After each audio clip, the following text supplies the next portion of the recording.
Hello everyone, কেমন আছো তোমরা সবাই? আর মাত্র কয়েকটা দিন, হাতে গুনে আজ কটা দিন, দেখতে দেখতেই চলে এলো বিশ্বকর্মা পুজো। আজ একটা বিশেষ কাজের জন্য একটু বাইরে বেরিয়েছিলাম। তো যেই কাজের জন্য গিয়েছিলাম সেই কাজ সেরে বাড়ি যাওয়ার সময় রাস্তার ধারে দেখি ঠাকুর বানাচ্ছে।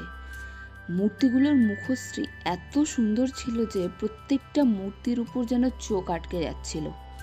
দোকানের বাইরে থেকে দেখতে দোকানটা বেশ ছোট মনে হচ্ছিল, কিন্তু দোকানের ভিতরে গিয়ে বুঝলাম যে দোকানটা কতটা বড়, কত বড় গোডাউন ওদের।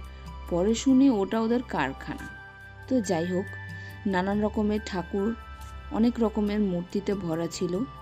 আর এত সুন্দর সুন্দর মূর্তি দেখে আমি আর নিজেকে আটকে রাখতে পারি, তাই আমিও গোডাউনের ভিতরে ঢুকে শুরু করে দিলাম মূর্তি দেখা।